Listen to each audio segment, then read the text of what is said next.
இன்னொரு பிரச்சனை இருக்கிறது. அதுதான் இன்றைக்கு பெரிய இஷ்யூவா இருக்குது. என்னன்னு கேட்டா, இவர்கள் சூனியத்தை நம்புறாங்க, எனவே இவர்கள் முஸ்லிக் ஆகிட்டாங்க, இவங்களுக்கு பின்னால தொழக்கூடாது. இந்த விஷயத்திலையும் உண்மை என்ன சகோதரர்களே? ஆரம்பத்தில் இவர் அல்ஜன்னத்துடைய ஆசிரியராக இருக்கின்ற போது இஸ்லாத்தில் பில்லி சூனியம் என்ற ஒரு கட்டுரை 2 இதழ்களில் வருகிறது. பிறகு அந்த இஸ்லாத்தில் பில்லி சூனியம் என்கிறது தனியான ஒரு புத்தகமாக வருகிறது. பிறகு இவர் குர்ஆன் விளக்க உரை என்று எழுதிய பல வசனங்களுக்குரிய விளக்கங்கள் திருக்குர்ஆன் விளக்க உரை என்று வருகிறது. இது எப்போ வருதுன்னா 1997 வருகிறது.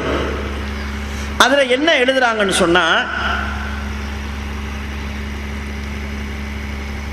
சூனியம் சம்பந்தமான 3 நிலைப்பாடு இருக்குது, மக்கள் மத்தியில் இருக்குதாம். ஒன்று, சிஹிர் என்று ஒன்று கிடையாது, அதனால் எந்த விதமான பாதிப்பையும் ஏற்படுத்த முடியாது. இது ஒரு நிலைப்பாடு.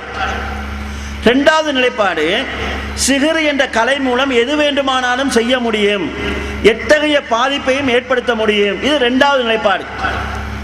3வது நிலைப்பாடு, சிஹிர் எனும் ஒரு கலை உண்டு, அதன் மூலம் நினைத்ததையெல்லாம் செய்ய முடியாவிட்டாலும் சில பாதிப்புகளை ஏற்படுத்த முடியும். இது 3வது நிலைப்பாடு.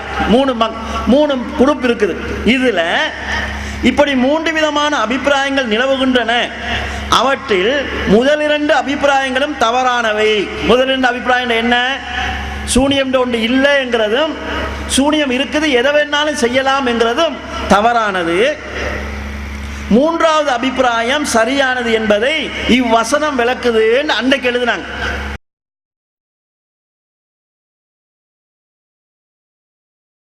அவன் பாட்டுக்கு எங்கேயோ உட்கார்ந்துருக்கிறான். நான் தான் சிகிர் எல்லாம் காப்பாற்ற வேண்டும், நான் தான் சிகிர் செய்யற ஆள்னு வச்சுக்கிறேங்க. இந்த கேள்வி கேட்ட சகோதரர் தான் சிகிருக்கு உள்ளாக்கப்படுற ஆள்னு வச்சுக்கிறேங்க.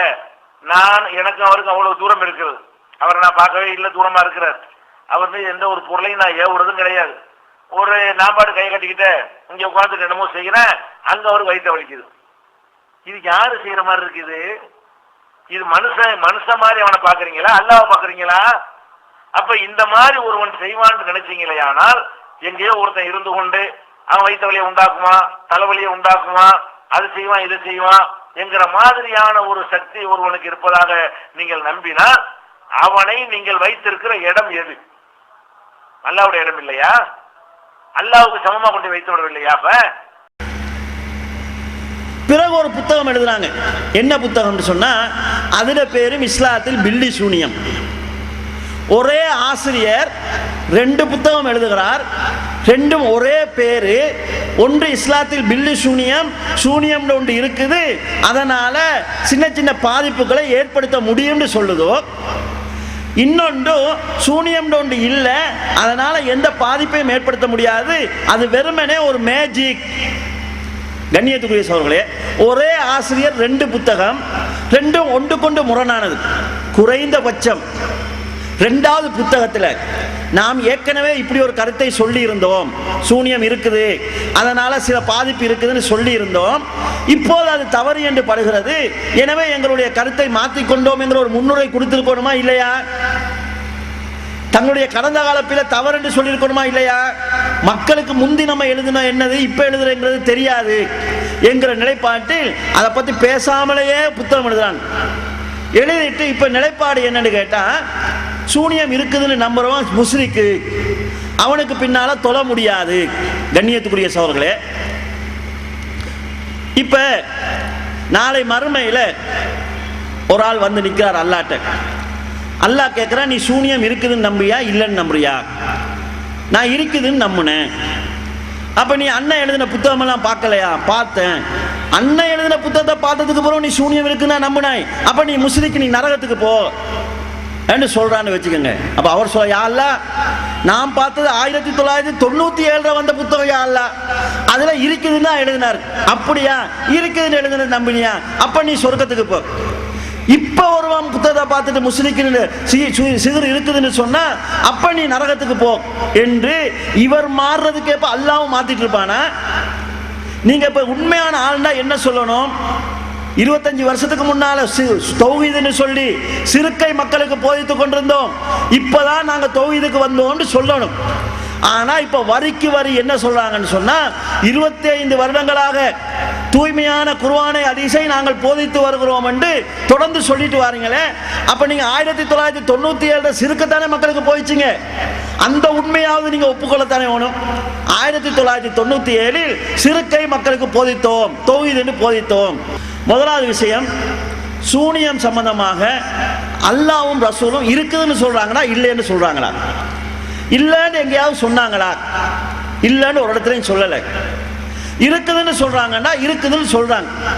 சூரத்துல் பக்ராவினுடைய 102ஆம் வசனத்திலே அல்லாஹ் தஆலா, டைமை பொறுத்து நான் வசனங்களை முல்லா ஓதாம செய்தியை மட்டும் சொல்கிறேன், சூனியத்தை கற்றுக் கொடுப்பது குஃப்ரு என்று அல்லாஹ் சொல்கிறான். சூனியத்தை கற்றுக் கொடுக்கிறது குஃப்ரை ஏற்படுத்தும், சூனியத்தை கற்பதும் குஃப்ரை ஏற்படுத்தும். சூனியத்தின் மூலமாக என்ன நடக்கும் என்று கேட்டால், கணவனுக்கும் மனைவிக்கும் இடையிலே வியாதிப்பை பிரிவினையை உண்டு பண்ணக்கூடியதை அவர்கள் கற்றுக்கொள்கிறார்கள் என்று அதை அல்லாஹ் தஆலா சொல்கிறார். இதை பற்றி அவரே எழுதுகிற நேரத்தில் என்ன சொல்றாருன்னு சொன்னா, கணவன் மனைவியிடையே பிரிவியை உண்டாக்கும் செயலை அவ்விருவரிடமிருந்து மக்கள் கற்றுக்கொண்டார்கள். சிகிர் எனும் கலை மூலம் எதுவுமே செய்ய முடியாது என்றிருந்தால் கணவன் மனைவியிடையே பிளவை ஏற்படுத்தும் என்று இறைவன் கூறியிருக்க மாட்டான் என்று 1997 எழுதுறார்.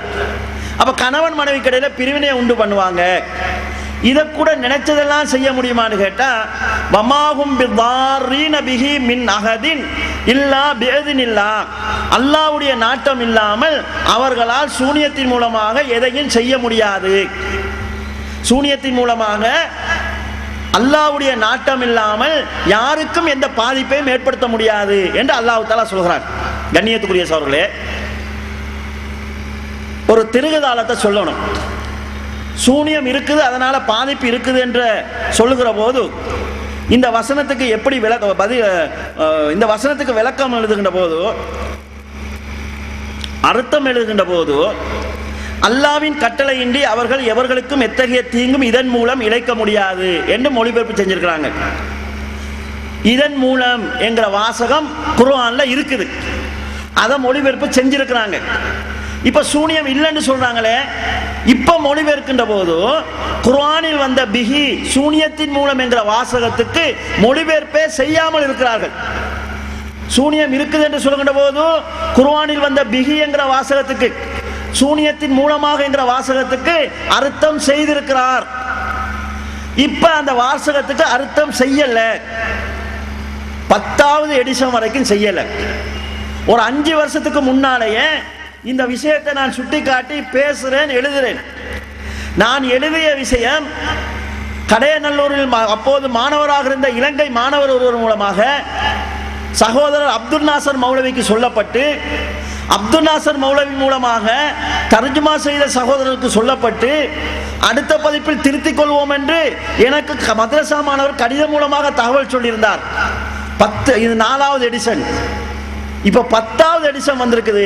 குர்ஆனில் அந்த வசனத்துல தான் விடுபட்டதை திருத்தல. இவங்களுடைய பேணுதலை நீங்க இதன் மூலமா புரிஞ்சு கொள்ளலாம். கடந்த காலத்தில் எப்படி இருந்தாங்கன்னு கேட்டா, சுட்டி காட்டுற நேரமெல்லாம் சுட்டி காட்டியதுக்கு நன்றி, திருத்திக் கொள்கிறோம், உங்களை போன்ற வாசகர் இருப்பதனால தான் நாங்கள் தவறு விடுவதிலிருந்து பாதுகாக்கப்படுகிறோம் என்றெல்லாம் பாராட்டினாங்க. இப்ப குர்ஆன்லயே நீங்க மொழிபெயர்த்துல விட்டு இருக்கீங்கன்னு சொல்லுகின்ற போது மாற்றம் செய்யப்படவில்லை. இப்ப தடம் புரண்டு இருக்கிறது, நிலை மாறி இருப்பது யார் என்பதை சிந்தித்து பாருங்கள். கண்ணியத்துக்குரிய சகோதரர்களே, இப்ப சூனியம் சம்பந்தமான குர்ஆனுடைய முடிவு இது. நபி அவர்கள், நீங்கள் 7 பெரும்பாவங்களை விட்டு தவிர்த்து கொள்ளுங்கள், அதுல 2வது சூனியத்தை சொல்றாங்க. இல்லாத சூனியத்தை விட்டு தான் தவிர்த்து கொள்ள சொன்னாங்களா? இப்படி 1000 கேள்வியை கேட்கலாம். இப்படி எல்லாம் கேட்கிற போது என்ன சொல்லுவாங்கன்னா, நாங்க சூனியமே இல்லைன்னு சொல்ற மாதிரி மடத்தனமா விலகி கொண்டு இவங்க பேசிட்டு இருக்கிறாங்க. சூனியம் இருக்குது. குர்ஆன்ல சூனியம் அல்லாஹ் எதை சொல்றான்னா மேஜிக்க சொல்றான் என்று சொல்லுவாங்க. கண்ணியத்துக்குரிய சகோதரர்களே, குர்ஆனை நம்பணும். குர்ஆன் எந்த அர்த்தத்தில் இறங்கிச்சோ அந்த அர்த்தத்தில் நம்பணும். நான் குர்ஆனை நம்புறேன் அல்லாஹ்வுடைய அர்த்தத்தை மாற்றி நம்ப முடியாது. மேஜிக் என்கிற அர்த்தத்தில் தான் அல்லாஹ் பேசுறானா, இதை நீங்க புரிய வேண்டும். சூனியத்தை கற்றுக் கொடுப்பது சிறுக்கு, மேஜிக்கை கற்றுக் கொடுக்கிறது சிறுக்கா? மொத்தம் மேஜிக் படிச்சு கொடுக்கலாம், இதை நீங்க சிறுக்குன்னு சொல்லுவீங்களா? சூனியத்தை கற்றுக்கொள்வது குஃப்ரை ஏற்படுத்தும், மேஜிக்கை கற்றுக்கொள்வது குஃப்ரை ஏற்படுத்துமா? அப்படி ஏற்படுத்தினா நீங்க நிறைய பேரை காபிராக்கி இருக்கிறீங்க. மூட நம்பிக்கை ஒழிப்பு மாநாடுன்னு சொல்லி நாஸ்திகர்கள் எல்லாம் கூட்டி வந்து அது மேடையில வச்சு மேஜிக் செய்ய வச்சு நீங்க இது மூட நம்பிக்கைன்னு சொல்லி இருக்கிறீங்க. அப்ப அல்லாஹ்வும் ரசூலும் 7 பெரும்பாவங்களை விட்டு தவிர்த்து கொள்ளுங்கள், அதுல மேஜிக்கும் ஒன்றுனா சொன்னாங்க. அன்றைக்கு என்ன எல்லாரும் மேஜிக் செஞ்சு கொண்டா இருந்தாங்க. அப்ப குர்ஆன்ல இல்லாத ஒரு அர்த்தத்தை கற்பிக்கிறாங்க. கண்ணியத்துக்குரிய சகோதரர்களே, இப்படி கேட்கின்ற போது இன்னொரு அர்த்தம் செய்வாங்க. அதாவது கணவன் மனைவிக்கிடையிலே பிரிவினை உண்டு பண்ணுதல் என்கிற ஒரு விஷயத்தை அல்லாஹ் சொல்கிறாங்க. எங்கேயாவது மாப்பிள்ளை கொண்டாட்டி 2 பேரும் சந்தோஷமா மேஜிக் பார்க்க போனாங்க, பார்த்ததுலேருந்து 2 பேருக்கு இடையில சண்டை பிரிஞ்சிட்டாங்கன்னு கேள்விப்பட்டிருக்கிறீங்களா? மேஜிக்கால எவனாவது கணவன் மனைவி பிரிவாங்களா? இப்படி கேட்டா என்ன சொல்லுவாங்கன்னா, அங்கனைக்கு மேஜிக்னு அர்த்தம் இல்லை, கணவன் மனைவிக்கு இடையில மூட்டி விடுறது, மூட்டி விட்டு 2 பேரையும் பிரிச்சு விடுறது, அதைத்தான் அந்த இடம் சொல்லுதுன்னு சொல்லுவாங்க. சரி, கணவன் மனைவிக்கு இடையில மூட்டி விடுறதுக்கு பிரிச்சு வைக்கிறதுக்கு எங்கேயாவது கிளாஸ் நடத்துவானா? இன்று 4 மணிலிருந்து 6 மணி வரையும் மாப்பிள்ளைக்கும் பொண்டாட்டிக்கும் இடையில எப்படி பிரிவினை உண்டாக்குவது என்பதை கற்றுக் கொடுக்கப்படும், தேவையானவர்கள் வந்து கற்றுக்கொள்ளலாம். இப்படி எங்கேயாவது கிளாஸ் நடத்துவானா? இது ஒரு பைத்தியக்காரத்தனமா தெரியலையா? அப்படியே கணவன் மனைவி கடையில பிரிவினை உண்டாக்குனா அது குஃப்ர் ஆகுமா? இன்னைக்கு அப்ப எத்தனை மாமிமார் மகனுக்கும் மருமகளுக்கும் இடையில பிரச்சனை உண்டாக்குறாங்க, எத்தனை மைனிமார் நானாவுக்கும் மைனிக்கும் இடையில பிரச்சனை உண்டாக்குறாங்க. இவங்கெல்லாம் காவிரின்னு நீங்க பத்தவா கொடுப்பீங்களா? இவங்களுக்கு பின்னால் நின்று தொழக்கூடாதுன்னு சொல்லுவீங்களா? ஒரு மௌலவி குடும்பத்தில் பிரச்சனை உண்டாக்கிட்டாரு, எனவே இவர் சூனியம் செஞ்சிட்டாரு, எனவே இவருக்கு பின்னால தொழ மாட்டேன்னு நீங்க சொல்லுவீங்களா? அப்ப என்ன அர்த்தத்தில் ஒரு முடிவு எடுத்துட்டாங்க, அந்த முடிவுக்கு ஏற்ப குர்ஆனுக்கும் ஹதீஸுக்கும் அர்த்தம் கற்பித்துக் கொண்டு போறாங்க. கண்ணியத்துக்குரிய சகோதரர்களே, இவர்கள் சூனியத்தை நம்புகிறவர்கள், சூனியம் இருக்குது அதனால அல்லாஹ் நான்னா பாதிப்பு இருக்குது என்று நம்புறவங்களை முஸ்ரிக் என்று சொல்வதற்கு ஒரு வாதம் வைக்கிறாங்க. என்ன வாதம்னு கேட்டா, ஒரு மனிதன் இன்னொரு மனிதனுக்கு நன்மை செய்வதாக இருந்தாலும் தீமை செய்வதாக இருந்தாலும் நேரடியாக செய்யணும். ஒரு டச் இருக்கணும், ஒரு உபகரணம் இருக்கணும், ஏதாவது ஒரு தொடர்பு இருக்கணும். தொடர்பில்லாமல் ஒருவருக்கு நன்மையோ தீமையோ செய்வது அல்லாஹ். அல்லாஹ் உங்களுக்கு ஏதாவது தரணும்னா அல்லாஹ் வரமாட்டான், அங்கிருந்து அவன் தீர்மானிச்சிருவான், உங்களுக்கு கிடைச்சிடும். இப்போ சூனியக்காரன் எங்கேயோ இருந்து கொண்டு உங்களுக்கு பாதிப்பு உண்டாக்குறான்னு சொன்னா, அவன் மனுஷன் பாதிப்பு உண்டாக்குற மாதிரி பாதிப்பு உண்டாக்கல, அல்லாஹ் உண்டாக்குன மாதிரி பாதிப்பை உண்டாக்குறான். எனவே அதை நம்பினால் சூனியக்காரனை நீங்கள் அல்லாஹ்வுக்கு சமனாக்கிட்டீங்க, சூனியக்காரனுக்கு பவரை கொடுத்துட்டீங்க, எனவே நீங்க முஸ்ரிக்னு சொல்றாங்க. கண்ணியத்துக்குரிய சகோதரர்களே, முதலில் ஒரு வித்தியாசத்தை புரிஞ்சு கொள்ள வேண்டும். சூனியத்தினால் பாதிப்பு ஏற்படும் நாங்கள் எப்படி சொல்கிறோம் என்றால், அல்லாஹ் நாடினால் தான் பாதிப்பு ஏற்படுகிறோம், அப்படித்தான் குர்ஆன்ல அல்லாஹ் சொல்கிறான். இப்படி சொல்லும் போது அதிகாரம் சூனியக்காரனுடைய கையில் இருக்குதா அல்லாஹ்வுடைய கையில் இருக்குதா? அல்லாஹ்வுடைய கையில் இருக்கிறதா நாங்கள் நம்புறோம். இதே அர்த்தத்தில் பாருங்க, இறந்தவர்களை உயிர்ப்பிப்பது அல்லாஹ்வுடைய வேலை. ஈசா அலைஹிஸ்ஸலாம் செஞ்சாங்களா இல்லையா? அப்ப இதை ஒருவன் நம்பிட்டான், அல்லாஹ்வுடைய பவரை ஈசா அலைஹிஸ்ஸலாத்துக்கு கொடுத்துட்டார்கள், எனவே முஸ்லிக்னு சொல்லுவோமா? சொல்ல மாட்டோம். ஏன்னா நாங்க எப்படி நம்புகிறோம்னு சொன்னால், ஈசா அலைஹிஸ்ஸலாம் அவர்கள் அல்லாஹ்வின் அனுமதி பிரகாரம் இறந்தவரை உயிர்ப்பித்தார், அல்லாஹ்வின் அனுமதி பிரகாரம் பறவையை படைத்தார் என்று பேதினில்லா அல்லாஹ்வுடைய அனுமதியோடு தான் நாங்க நம்புறோம். அதை விடுங்க, தஜ்ஜால் வருவான், ஒரு மனுஷனை 2ஆ பொளப்பான், நடுவுல நடப்பான், நடந்து விட்டு எழுந்திருவான், எழும்பிடுவான், இறந்தவர்களை உயிர்ப்பிப்பான். இறந்தவர்களை உயிர்ப்பிப்பது யாரு? அல்லாஹ்வுடைய வேலை. அதை தஜ்ஜால் செய்வான்னு நம்ம ஹதீஸை வச்சு நம்புறோமா இல்லையா? நம்புறோம். இப்ப நம்ம முஸ்லிக்கா நாங்க என்ன நம்புறோம்னு சொன்னா, அந்த அதிகாரம் தஜ்ஜாலுடைய அதிகாரம் கிடையாது. நினைச்சவங்களை எல்லாம் உயிர்ப்பிக்க தஜ்ஜால் முடியாது. அல்லாஹ் கொடுக்கிற சந்தர்ப்பத்தில் உயிர்ப்பிப்பான், கொடுக்கலன்னா இல்லை. எனவே அதிகாரம் அல்லாஹ்வுடைய கையில் இருக்கிறதா நாங்கள் நம்புறோம். சூனியத்தை இப்படித்தான் நம்புகிறோம். எனவே இவங்க தவறான தப்பான ஒரு அபிப்பிராயத்தை கொண்டு வராங்க. சரி, இப்படி கொண்டு வந்ததுக்கு பிறகு கேள்வி வருகிறது, இந்த சூனியம் இருக்குது அதனால ஒரு பாதிப்பு வரலான்னு நாங்கள் ஏன் சொல்லுகிறோம் சொன்னா, ரசூலுல்லாஹ்வுக்கு சூனியம் செய்யப்பட்டு பழிக்கப்பட்டதா ஹதீஸ் இருக்குது, புகாரில வந்திருக்குது, முஸ்லிம்ல வந்திருக்குது, அஹ்மதுல வந்திருக்குது, நசையில வந்திருக்குது. சூனியம் சம்பந்தமான ஏராளமான விஷயங்கள் ஹதீஸ்ல வந்திருக்குது. ஹதீஸ்ல வந்ததால தான் நாங்கள் சொல்றோம். இல்லாட்டி நமக்கு என்ன தேவை இருக்குது? சூனியக்காரனோட ஏதாவது டச் வச்சுட்டு இருக்கிறோமா? நம்ம சூனியத்தை பத்தி பயம் பண்ணி நீங்க எல்லாம் போனா அவன் என்ன லாபத்தில் பங்கு தர போறானா? ஏதாவது தேவைக்கா நாங்கள் சொல்றோம். ஹதீஸ்ல இருக்குது, அதனால சொல்கிறோம். இந்த ஹதீஸை எங்களுக்கு சொன்ன இமாம் புகாரி, முஸ்லீம், திருமதி, நசை இந்த மாதிரி இமாம்கள் எல்லாம் இந்த ஹதீஸை நம்பித்தான் எழுதியிருக்கிறாங்க. இவங்கெல்லாம் காபிரா? இவங்களுக்கு இந்த ஹதீஸை சொன்ன அறிவிப்பாளர்கள் காபிரா? அவங்களுக்கு ஹதீஸை சொன்ன தாபியங்கள் காபிரா? அவங்களுக்கு இந்த செய்தியை சொன்ன ஆயிஷா நாயகி காபிரான்னு கேட்டா,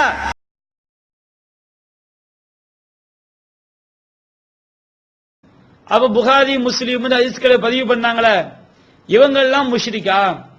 இவங்க இன்றைக்கு உயிரோடு இருந்தால் அவங்க பின்னாடி தொழலாமா அப்படி கேள்வி வருது. புகாரி முஸ்லீம் இந்த ஹதீஸ்களை பதிவு பண்ண இமாம்கள் யாரும் இன்றைக்கு உயிரோடு கிடையாது. அவங்க பின்னாடி நின்று தொழக்கூடிய ஒரு நிலையும் ஏற்படாது.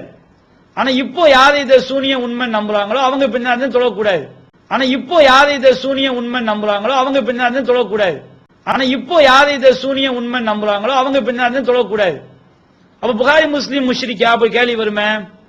அதை நம்முடைய மார்க்கத்தை பொறுத்த வரைக்கும் தெளிவான ஷிர்கான காரியங்களை ஒருத்தன் செஞ்சா அவன் முஷ்ரிக் என்பதில் மாற்றுக்கிறது கிடையாது. அவனுக்கு நிரந்தர நரகம் என்பதில் மாற்றுக்கிறது கிடையாது.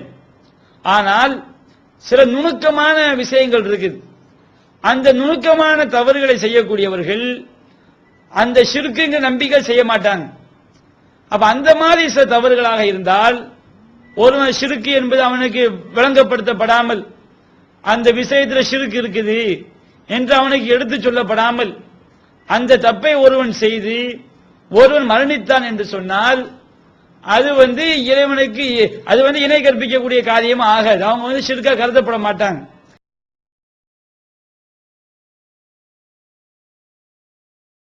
அவர் புகாரியோ முஸ்லீம் அவர்கிட்ட போய் இந்த மாதிரி எந்த ஒரு ஆர்குமெண்ட் யாரும் வைக்கவும் இல்லை, அவங்கள்ட்ட இந்த கொஸ்டின் பண்ணவும் இல்லை, அவங்க எதுக்கு பதில் சொல்ல முடியாம திணறி தடுமாறி போகவும் இல்லை. எல்லாரும் அப்படி கண்டுக்கிறா போயிட்டு இருந்தாங்க. எப்படி ரசூல் ஸல்லல்லாஹு அலைஹி வஸல்லத்துக்கு ஒரு யூதர் சொல்லி காட்டும் போது தெரிந்து கொண்டார்களோ சில விஷயங்களை, அந்த மாதிரி பல பல வருடங்களுக்கு பிறகு ஒருத்தர ரெண்டு பேரும் ஒரு காலத்தில் சுட்டி காட்டுகிறார்கள். இப்போ ஒரு புதிய விளக்கம் மட்டும் சொல்றாங்க. என்னன்னு கேட்டா, சூனியத்துல மறைமுகமான சிறுக்கு இருக்குதுங்கிறதை நாங்கள் ஆய்வு பண்ணி இப்ப கண்டுபிடிச்சிருக்கிறோம். அப்ப இந்த சூனியத்துல இறைவனுக்கு இணை கற்பித்தல் எப்படி வருது என்கின்ற நுட்பமான விஷயத்தை நாம் இன்னைக்கு தெளிவுபடுத்துறோம். அப்ப இந்த சூனியத்துல இறைவனுக்கு இணை கற்பித்தல் எப்படி வருது என்கின்ற நுட்பமான விஷயத்தை நாம் இன்னைக்கு தெளிவுபடுத்துறோம். அப்ப இந்த சூனியத்துல இறைவனுக்கு இணை கற்பித்தல் எப்படி வருது என்கின்ற நுட்பமான விஷயத்தை நாம் இன்னைக்கு தெளிவுபடுத்துறோம். இந்த மாதிரி நுட்பமான விஷயம் புகாரி இமாமுடைய காலத்திலோ முஸ்லிம் இமாமுடைய காலத்திலோ இது அறியாத யாரெல்லாம் இதை நம்பி மரணித்தாங்களோ அவங்களுக்கு நுட்பமான விஷயம் தெளிவுபடுத்தப்படல. இதை மாதிரி இறைவனுக்கு ஈக்குவல் ஆக்குறோம் என்று தெளிவுபடுத்தப்பட்ட பிறகும் அவங்க இதை உண்மை நம்பி தான் வச்சுக்கிடுங்க, அப்ப அவங்களையும் ஷிர்க்குன்னு தான் சொல்லிட்டு போவோம் என்று தெளிவுபடுத்தப்பட்ட பிறகும் அவங்க இதை உண்மை நம்பி தான் வச்சுக்கிடுங்க, அப்ப அவங்களையும் ஷிர்க்குன்னு தான் சொல்லிட்டு போவோம் என்று தெளிவுபடுத்தப்பட்ட பிறகும் அவங்க இதை உண்மை நம்பி தான் வச்சுக்கிடுங்க, அப்ப அவங்களையும் ஷிர்க்குன்னு தான் சொல்லிட்டு போவோம். ஆனா அவங்களுக்கு என்ன செய்யப்படல, தெளிவுபடுத்தப்படல. இன்னும் எத்தனை விஷயங்களை கண்டுபிடிப்பாங்களோ தெரியாது. அவங்க கண்டுபிடிச்சு சொல்றது கிடையாது. நம்ம மௌத்தா போய்த்தோம்னா நிம்மதியா இருக்கலாம். இப்ப ஆய்வு பண்ணி கண்டிருக்கிறாங்களாம். கண்ணியத்துக்குரிய சோர்களே, அதை அவர்கள் சொல்லி இருக்கிறாங்களாம்.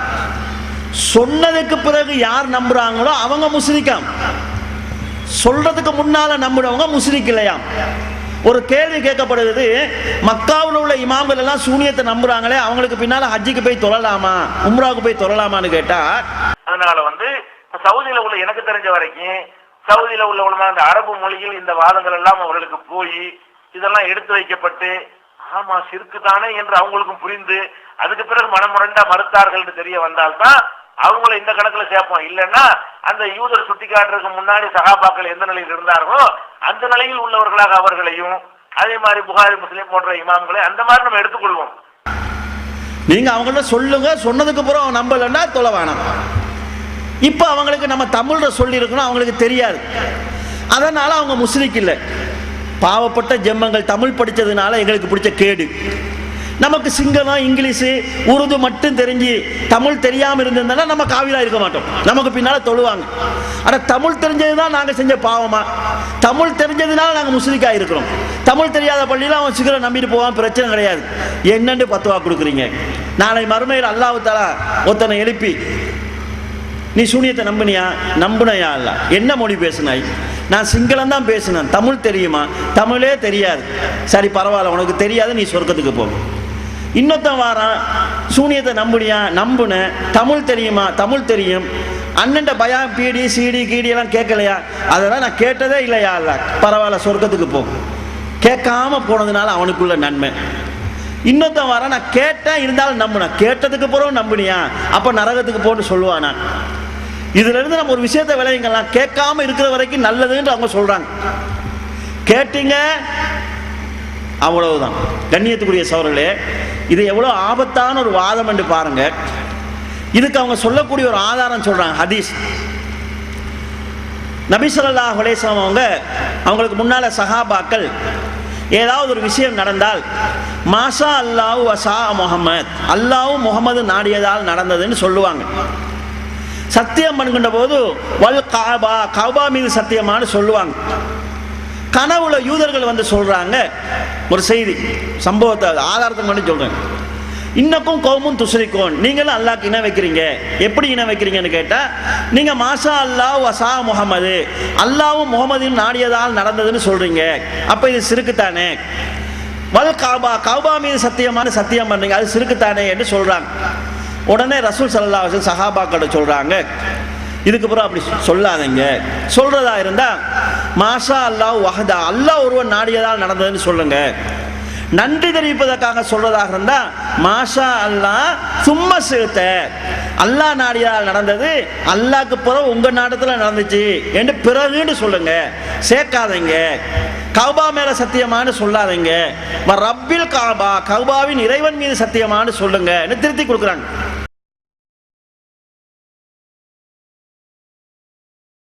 எப்படி இருக்கிறது என்று கேட்டால், இப்ப நபிகள் நாயகம் ஸல்லல்லாஹு அலைஹி வஸல்லம் அவங்களுடைய காலத்துல ஒரு யூதர் வர்றாரு. யூதர் வந்து என்ன செய்யறாரு, ரசூல் ஸல்லல்லாஹு அலைஹி வஸல்லம் கேட்கிறாரு, நீங்க முகமதே, நீங்க வந்து அல்லாஹ்வுக்கு இணை கற்பிக்க கூடாது என்று ஒரு கொள்கை எங்களுக்கு சொல்றீங்க. ஆனால் சொல்லக்கூடிய நீங்களே இன்னக்கும் துஷ்ரிக்கூன ஒத்து நத்திட்டூன, நீங்களும் அல்லாஹ்வுக்கு இணை கற்பிக்கிறீர்கள், அல்லாஹ்வுக்கு ஈக்குவலாக ஆக்கத்தான் செய்கிறீர்கள் அப்படின்னு ஒரு பயங்கரமான ஒரு குற்றச்சாட்டுக்கு வைக்கிறார். யார்கிட்ட? நபிகள் நாயகம் ஸல்லல்லாஹு அலைஹி வஸல்லம் அவங்களை பார்த்து சொல்றாரு, எங்களை வந்து சிறுக்கு வைக்கிறதாக சொல்ற நீங்களும் சிறுக்கு வைக்கத்தானே செய்யறீங்க அப்படின்னு கேட்கிறாரு. அப்ப ரசூல் ஸல்லல்லாஹு அலைஹி வஸல்லம் கேட்கறாங்க, அது என்னப்பா, அது எங்க நாங்க சிறுக்கு வைக்கிறோம் கேட்கறாங்க. அப்ப அவர் என்ன சொல்றாருன்னு கேட்டா, நீங்க வந்து அடிக்கடி உங்களுடைய பேச்சுக்கள்ல வந்து கஅபாவின் மீது சத்தியமாக சொல்றீங்க. முஸ்லிம்களாகிய நீங்கள் என்ன செய்றீங்கன்னா கஅபாவின் மீது சத்தியமாக செய்யறீங்க. கஅபாவும் அல்லாஹ்வும் ஒன்னா, அல்லாஹ் மேலதானே சத்தியம் செய்யணும். காபாவை ஒரு கட்டடத்தை போய் அல்லாஹ்வுடைய இடத்துல வைக்கிறீங்களே, இது ஷிர்க் இல்லையா? அதே மாதிரி ஒரு விஷயத்தை சொல்லும் பொழுது, நபிகள் நாயகத்தை நோக்கி முஸ்லிம்கள் பேசும் பொழுது என்ன செய்வாங்கன்னு கேட்டா, மாஷா அல்லாஹு ஒரு சிறுத்த நபியே, அல்லாஹ் நினைத்ததும் நீங்க நினைத்தபடியும் நடந்து விட்டதுன்னு சொல்லுவாங்க. அவர் கேட்கிறாரு, அப்ப அல்லாஹ் நினைத்தபடியும் நீங்க நினைத்தபடியும் நடந்ததுன்னு சொன்னா, அப்ப உங்களை வந்து அல்லாஹ் ஈக்குவல் ஆயிட்டாங்களே, உங்க உம்மத்தினர்கள் உங்க சமுதாய மக்கள் வந்து மாஷா அல்லாஹு வசித்த என்று சொல்வதன் மூலமாக இணை கற்பிக்கிறார்கள், காபாவின் மீது சத்தியமாக என்று சொல்லி இணை கற்பிக்கிறார்கள் ஒரு சுட்டி காட்டுறார். உடனே ரசூல் ஸல்லல்லாஹு செய்யறாங்க, ஆஹா ஆமா, நுணுக்கமான விஷயம் நம்ம கவனிக்காம விட்டோமே. உடனே ரசூல் ஸல்லல்லாஹு செய்யறாங்க, ஆஹா ஆமா, நுணுக்கமான விஷயம் நம்ம கவனிக்காம விட்டோமே. உடனே ரசூல் ஸல்லல்லாஹு செய்யறாங்க, ஆஹா ஆமா, நுணுக்கமான விஷயம் நம்ம கவனிக்காம விட்டோமே. அப்படித்தானே சொல்றாங்க, அது வரத்தானே செய்யுது, ஷிர்க் வரத்தானே செய்யுது அப்படின்னு. அவ்வளவு சஹாபாக்களுக்கு ஷிர்க்னு விளங்கல. ரசூல் ஸல்லல்லாஹு அலைஹி வஸல்லம் இதை கவனிக்காம இருந்துட்டாங்க. அவ்வளவு சஹாபாக்களுக்கு ஷிர்க்னு விளங்கல. ரசூல் ஸல்லல்லாஹு அலைஹி வஸல்லம் இதை கவனிக்காம இருந்துட்டாங்க. அவ்வளவு சஹாபாக்களுக்கு ஷிர்க்னு விளங்கல. ரசூல் ஸல்லல்லாஹு அலைஹி வஸல்லம் இதை கவனிக்காம இருந்துட்டாங்க. இவர் சுட்டி காட்டின பிறகு என்ன செய்யறாங்க, இனிமேல் நீங்கள் என்ன செய்யுங்க, முஸ்லிம்களை நோக்கி சொல்றாங்க, இனிமேல் காபாவின் மீது சத்தியமாக என்று சொல்லாம காபாவுடைய இறைவன் மீது சத்தியமாக ரப்பில் காபான்னு சொல்லுங்க அப்படின்னு உத்தரவு போடுறாங்க. ஃபர்ஸ்ட். ரெண்டாவது சொல்றாங்க, நான் சொன்னபடி ஒரு காரியம் நடந்துருச்சுன்னு சொன்னா மாஷா அல்லாஹ் வசித்த அப்படி சொல்லாம மாஷா அல்லாஹ் சும்மா சித்தன்னு சொல்லுங்க. அல்லாஹ் நான் தான் நடந்தது, அதுக்கு பிறகு நீங்களும் நாடினீர்கள் சும்மா பிறகு அப்படின்னு சொல்லுங்க, ஈக்குவல் பண்ணிடாதீங்க என்று அவர் யூதர் வந்து சுட்டி காட்டுனதை ஏற்றுக்கொண்டு ரசூல் ஸல்லல்லாஹு அலைஹி வஸல்லம் கட்டளை இடுறாங்க. இது இப்ப யூதர் வந்து கேட்டாருனால இது எங்க நடந்திருக்கு? மதீனாவுல நடந்திருக்கும். மதீனாவுக்கு போனவுடன் நினைச்சு சொல்ல முடியாது, எந்த வருஷம் நடந்துச்சுன்னு தெரியல. ஆனால் மதீனாவுல நடந்திருக்கிறது. அப்ப அதுக்கு முன்னாடி 13 வருஷம் 14 வருஷ காலமாக இப்படித்தான் சஹாபாக்கள் பேசிட்டு இருந்தாங்க. எப்படி ஒல் காபான்னு சொல்லியும் மாஷா அல்லாஹ் சேர்த்தன்னு சொல்லினா ரசூலுல்லாஹை நோக்கி பேசிக் கொண்டிருக்கிறார்கள்.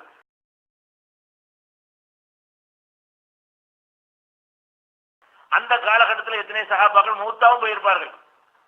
இந்த மாதிரி இந்த நுணுக்கமான சிறுக்குகளை புரிந்து கொள்ளாத நிலையில அந்த காலகட்டத்தில் எத்தனை சஹாபாக்கள் மூத்தாவும் போயிருப்பார்கள். இந்த நுணுக்கமான சிறுக்குகளை புரிந்து கொள்ளாத நிலையில அந்த காலகட்டத்தில் எத்தனை சஹாபாக்கள் மூத்தாவும் போயிருப்பார்கள். இந்த நுணுக்கமான சிறுக்குகளை புரிந்து கொள்ளாத நிலையில அல்லாஹ்வைத்தான் வணங்கணும், அதெல்லாம் டவுட்டே கிடையாது. இது சிறுக்குல வராது என்று நினைத்து கொண்டு என்ன செஞ்சிருக்காங்க, அவங்க மூத்தாவும் போயிருப்பார்கள். அவங்கள நரகவாசியா? அவங்களுக்கு இந்த நுணுக்கம் சுட்டி காட்டப்படவில்லை, கவனிக்கல, கண்டு உள்ளடங்கும் போது இதுல ஒண்ணு சிறுக்கு இல்லைன்னு அப்படி போய் கொண்டிருந்தார்கள். அவங்களுக்கு இந்த நுணுக்கம் சுட்டி காட்டப்படவில்லை, கவனிக்கல, கண்டு உள்ளடங்கும் போது இதுல ஒண்ணு சிறுக்கு இல்லைன்னு அப்படி போய் கொண்டிருந்தார்கள். அவங்களுக்கு இந்த நுணுக்கம் சுட்டி காட்டப்படவில்லை, கவனிக்கல, கண்டு உள்ளடங்கும் போது இதுல ஒண்ணு சிறுக்கு இல்லைன்னு அப்படி போய் கொண்டிருந்தார்கள். அந்த சஹாபாக்கள் யாரும் தப்பானவர்கள் அல்லாஹ்வால் கருதப்பட மாட்டார்கள். ஏன்? அவங்க வந்து அது சிறுக்குன்னு நினைக்கப்படவில்லை, விளங்கப்படுத்தவில்லை. அப்ப ஒரு யூதர் விளங்கப்படுத்தினது ரசூலுல்லாஹ் ஏற்றுக்கொண்டார்கள். என்ன நீங்க கவனிக்கணும்னா, ஒரு யூதர் வந்து அதை விளக்கி சொல்லுகிறாரு, அதை நபிகள் நாயகம் ஸல்லல்லாஹு அலைஹி வஸல்லம் ஏற்றுக்கொண்டு ஆமா இந்த பாயிண்ட் கரெக்டா தானே இருக்குது, சிறுக்குடைய வாசல இருக்கக்கூடாது, இது இப்படி வருமே, இவர் சொல்றபடி வரத்தானே செய்யும் என்று ரசூல் ஸல்லல்லாஹு அலைஹி வஸல்லம் ஒத்துக்கொண்டார்கள். அப்ப இதுல என்ன விளங்குறது? இந்த நுணுக்கமான விஷயங்களை பொறுத்த வரைக்கும் சுட்டிக்காட்டப்படாத ஒரு நேரத்தில் ஒருவர் வந்து ரசூலுல்லாஹ் செஞ்சாங்க, அவர் இப்படி எல்லாம் சிறுக்கு வருதுன்னு விளங்கப்படுத்தி ஆமா சரிதானே அப்படின்னு புரியாம நம்பினார்னு வைங்க, அவர் குற்றவாளி ஆக மாட்டார். இவங்களோட ஆதாரம் என்னன்னு கேட்டா, ரசூலுல்லாஹ் சொல்றதுக்கு முன்னால சஹாபாக்கள் எல்லாம் சிறுக்குன்னு சொல்லப்பட்ட இந்த வேலையை செஞ்சாங்க தானே. நம்ம அவங்கள முஸ்லிக்குன்னு சொல்லுவோமா? சொல்ல மாட்டோம். இப்போ ரசூலுல்லாஹ் சொல்லிட்டாங்க தானே இப்படி சொல்லாதீங்கன்னு, அதுக்கு பிறகு செஞ்சா நம்ம முஸ்லிக்குன்னு சொல்லுவோமா இல்லையா? சொல்லுவோம். அதே மாதிரி நாங்க இப்ப ஆய்வு செய்து கண்டுபிடிச்சிருக்கிறோம், கண்டுபிடிக்கிறதுக்கு முன்னால நம்முடையவங்க முஸ்லிக் கிடையாது. கண்டுபிடிச்சு நாங்க சொல்லி அது யார் யாருக்கெல்லாம் எத்திச்சோம் அவங்க எல்லாம் முஸ்லிக்குகள்னு சொல்லுவாங்க.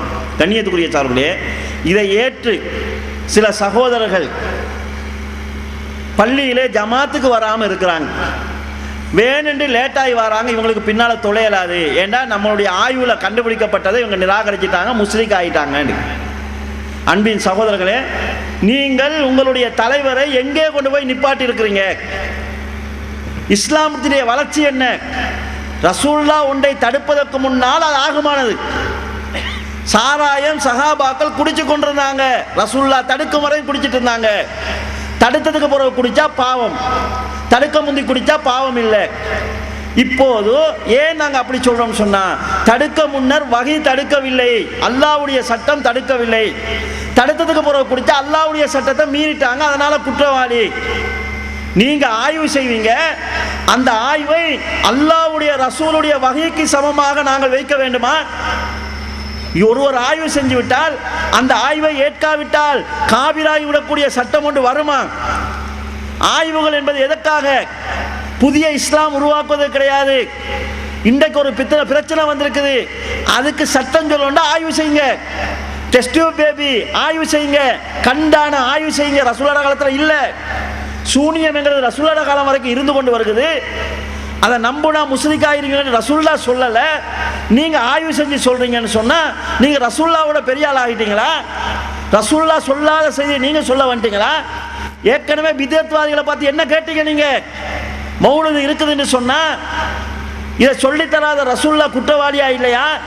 அல்லாஹ்வுடைய தூதர் எங்களுக்கு இவ்வளவு நல்ல விஷயத்தை சொல்லித்தராம போயிட்டாருண்டு நபி மேல நீங்க குற்றம் சுமத்துவதா இல்லையா?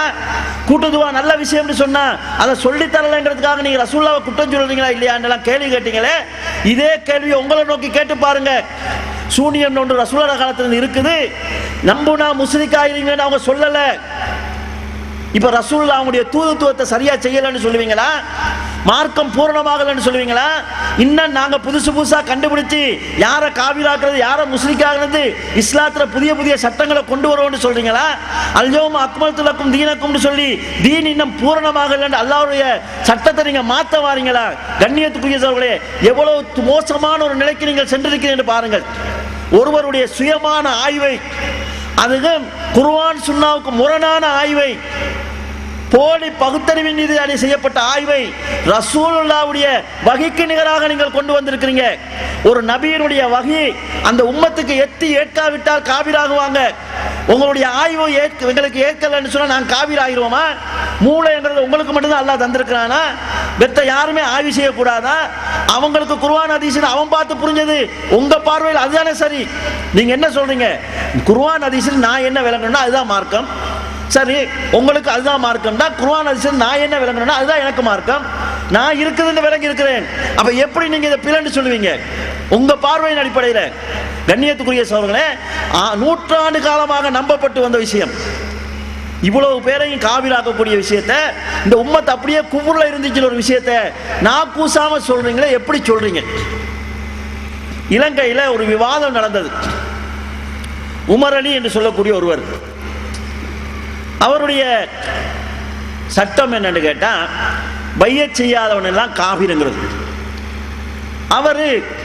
அவரோட இவருக்கு ஒரு விவாதம் நடந்தது. அந்த விவாதத்தில் இவர் எடுத்து வச்ச பெரிய வாதமே என்னன்னு கேட்டா, ஒரு ஹதீஸ்ல நபி அவர்கள் சொல்கிறார்கள், லா தசாலு தாய்பத்து மின் உம்மத்தி அல் ஹக்கி மன்சூரா, இந்த உம்மத்தில் ஒரு கூட்டம் சத்தியத்தில் நிலைத்து இருந்து கொண்டே இருக்கும். இப்படி ஹதீஸ்ல ரசூலுல்லாஹ் சொல்றாங்க. நீங்க தான் முஸ்லீம் என்று சொன்னால், நீங்க தான் அந்த சத்திய கூட்டம் என்று சொன்னால், பையச் செய்யாதவன் காபிர் என்கிற உங்களுடைய இந்த கொள்கையை சென்ற நூற்றாண்டில் சொன்னது யாரு? அதற்கு முந்தைய நூற்றாண்டில் சொன்னது யாரு? அதற்கு முந்தைய நூற்றாண்டில் சொன்னது யாரு? காட்டுங்கன்னு கேட்டாங்க. இதே கேள்வி இவர்கிட்ட கேட்டு பாருங்க. இஸ்லாத்தில் ஒரு கூட்டம், சத்தியத்தில் ஒரு கூட்டம் நிலையாக இருந்து கொண்டிருக்கும், மாறாது. ரசூலுல்லாஹ் காலத்திலிருந்து உலகம் அழிகிற வரைக்கும் ஒரு கூட்டம் இருந்து கொண்டே இருக்குன்னு ரசூலுல்லாஹ் சொல்றாங்களே, இந்த ஹதீஸின் அடிப்படையில் சென்ற நூற்றாண்டில் சூனியம் இருக்குதுங்கிறதை நம்புவனுக்கு பின்னால் தொழக்கூடாது என்று சொன்ன ஒரு ஜமாத்தை சொல்லுங்க. தாய்பத்து மன்சூரா, அல்லாஹ்வுடைய உதவி பெற்ற அந்த ஜமாத் எங்க? அதற்கு முந்தைய நூற்றாண்டுல இருந்தது எங்க? அதற்கு முந்தைய நூற்றாண்டு இருந்தது எங்கன்னு கேட்டா, அப்ப இந்த சூனியத்துல இறைவனுக்கு இணை கற்பித்தல் எப்படி வருது என்கின்ற நுட்பமான விஷயத்தை நாம் இன்னைக்கு தெளிவுபடுத்துறோம். இந்த மாதிரி நுட்பமான விஷயம் புகாரி இமாமுடைய காலத்திலோ முஸ்லிம் இமாமுடைய காலத்திலோ இது அறியாத யாரெல்லாம் இதை நம்பி மரணித்தாங்களோ அவங்களுக்கு நுட்பமான விஷயம் தெளிவுபடுத்தப்படல. இதை மாதிரி இறைவனுக்கு ஈக்குவல் நம்ம ஆக்குறோம் என்று தெளிவுபடுத்தப்பட்ட பிறகும் அவங்க இதை உண்மை நம்பி தான் வச்சுக்கிடுங்க. அப்ப அவங்களையும் ஷிர்க்குன்னு தான் சொல்லிட்டு போவோம். ஆனா அவங்களுக்கு என்ன செய்யப்படல, தெளிவுபடுத்தப்படல. இவங்களால காட்ட முடியாது. அது அவங்களே சொல்றாங்க, நாங்க தான் புதுசா ஆய்வு செய்து கண்டுபிடிச்சிருக்கோம். புதிய ஒரு சட்டத்தை கொண்டு வரக்கூடிய ஜமாத்து பித்அத்தான ஜமாத்தை தவிர சுன்னத்தான ஜமாத்து கிடையாது. வழிகட்ட ஜமாத்தா இருக்குமே தவிர அஸ்லான ரசூலுல்லாஹ் சொன்னார்களே தாய்பா மன்சூரா, அல்லாஹ்வுடைய உதவி பெற்ற ஜமாத் என்று அந்த ஜமாத்தாக இருக்க முடியாது என்பதை தெளிவாக நாங்கள் புரிந்து கொள்ள முடியும். அதே நேரத்தில் அந்த உமர் அலி என்கிறவர்கிட்ட இவர் இன்னொரு கேள்வி கேட்டார். என்னன்னு கேட்டா, பையச் செய்யாதவன் காபிர்னு சொல்றீங்க, காபிர் அறிவிக்கக்கூடிய ஹதீஸை ஏற்றுக்கொள்ள முடியாது. நீங்கள் சொல்லக்கூடிய இந்த ஹதீஸ்களை எல்லாம் அறிவித்தவர்கள் யார் யாருக்கு பையச் செஞ்சிருந்தாங்க? அவங்க பையச் செய்யலன்னு சொன்னா காபிர் அறிவிக்கக்கூடிய ஹதீஸை ஏற்றுக்கொள்ள முடியாது. அப்ப நீங்க எப்படி அதை ஆதாரமா காட்டுவீங்கன்னு கேட்டாங்க. இப்ப இதே கேள்வியை இவங்ககிட்ட கேளுங்க. சூனியம் இருக்குது என்று நம்புறவன் முஸ்லிக் என்று சொன்னால், நீங்க ஹதீஸ் என்று சொல்லக்கூடிய ஹதீஸ்களை அறிவித்த அறிவிப்பாளர்கள் இந்த கொள்கையில இருந்தாங்களா? சூனியம் இருக்குதுங்கிற நம்பிக்கையில இருந்தாங்களா? இருக்குதுங்கிற நம்பிக்கையில இருந்தாங்கன்னு சொன்னால் அவங்க முஸ்லிக் ஆயிடுவாங்க. அவங்க முஸ்லிக் என்று சொன்னா அவங்க அறிவிக்கக்கூடிய ஹதீஸ்களை நீங்க எப்படி எடுப்பீங்க? அப்ப இவர்கள் எவ்வளவு பெரிய பித்னாவுக்குள்ளையும் பிரச்சனைக்குள்ளையும் சமுதாயத்தை கொண்டு வந்து நிறுத்தி இருக்கிறார்கள் என்பதை கண்ணியத்துக்குரிய சகோதரர்களே சிந்தித்து பாருங்கள். குர்ஆன்ல அல்லாஹ் தஆலா சொல்கிறான், மூசா அலைஹிஸ்ஸலாம் அவர்களுக்கும் சூனியக்காரர்களுக்கு இடையில ஒரு போட்டி நடக்குது. போட்டியில சூனியக்காரர்கள் தங்களுடைய கயிறுகளையும் தடிகளையும் போடுறாங்க. போட்டது என்னது? கயிற்றையும் தடியையும் தான் போட்டாங்க. அது பார்க்கறதுக்கு எப்படி இருந்துச்சுன்னு சொன்னா, யுகையரு இலைஹி அன்னா தஸா, மூசா நபிக்கு சீர்ல பாம்பு போல தெரிஞ்சிச்சு, பாம்பு போல தெரிந்தது. போட்டது எதுங்க? கயிற்றைத்தான் போட்டாங்க, தடியைத்தான் போட்டாங்க, பாம்பு போல அது தெரிஞ்சது. எதனால் அது தெரிஞ்சிச்சுன்னு சொன்னா, மின் சிஹ்ரிஹிம், அவர்களின் சூனியத்தின் காரணமாக தெரிந்தது. கண்ணியத்துக்குரிய சகோதரர்களே, மேஜிக்குண்டா என்ன செய்யணும்டா, கைத்தை காட்டிட்டு அவன் பாம்பைத்தான் போடணும், அப்பதான் பாம்பா தெரியும்.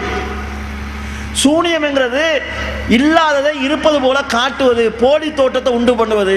போற்றது கயிறு என்று அல்லாஹ் தெளிவாக சொல்கிறான், போற்றது தடி என்று குர்ஆனிலே அல்லாஹ் தஆலா தெளிவாக சொல்கிறான். இவங்க எப்படி மொழிபெயர்த்திருக்கிறாங்க தெரியுமா? அவர்கள் தமது வித்தைகளை போட்டார்கள். பொதுவாகவே இவர் தர்ஜுமா செய்கின்ற போது நாம் அடைப்புக்குறியை தவிர்த்திருக்கிறோம், குறைச்சிருக்கிறோம்னு சொல்லுவாங்க. அப்படியே அடைப்புக்குறி போடுவதாக இருந்தால் மற்ற வசனங்களுக்கு தோதாக போட வேண்டும். அவர்கள் கயிறுகளையும் தடிகளையும் போட்டார்கள் என்று குர்ஆன்ல வருகின்ற போது அடைப்புக்குறிக்குள் எப்படி வேணா வித்தையை போட்டாங்க, குர்ஆனுடைய கருத்தை திசை இருப்பதற்காக. கண்ணியத்துக்குரிய சகோதரர்களே, சூனியத்தின் மூலமாக தடியும் கயிறும் பாம்பு போல தெரிஞ்சது. இப்ப என்ன சொல்றாங்கடா, அது சூனியம் இல்லையாம், மேஜிக்காம். மேஜிக்காரம் போடுறாங்க, பாம்பு மாதிரி தெரியுது. எல்லாரும் கையை தட்டி சிரிப்பாங்களே தவிர பயப்பட மாட்டாங்க. எங்கேயாவது மேஜிக்காரன் செய்யறதை பார்த்து பயந்து இருக்கிறீங்களா நீங்க? அவன்கிட்ட காசு கொடுத்து போய் பார்க்குறாங்க மக்கள், அவனும் செய்கிறவன் உழைச்சிட்டு போறான். அதே நேரத்தில் இப்போ புதுசாக இன்னொரு விளக்கம் சொல்றாங்க, என்னன்னா கைத்துல என்னமோ பூசினாங்களாம், அப்படியே சுருட்டி போட்டு வெயிலில் போட்டோடனே வெயில் படக்குள்ள அந்த மெக்னீசியத்துக்கு அது நெளிஞ்சிச்சாம். கயிறு நெளிகிறத பார்த்து மூசா நபி பயந்தாங்களா? அப்படி பயப்படுவாங்களா? ஒரு கவுரு நெளியுதுங்க, நீங்க பயப்படுவீங்களா? பாம்பு மாதிரி ஆயிடுச்சுங்கிறது அவங்களே மொழிபெயர்த்துறாங்க, சீரிச்சுன்னு நெளிஞ்சிச்சான். கைத்தை முறுக்கி போட்டா நெளியும், கம்பு நெளியுமா?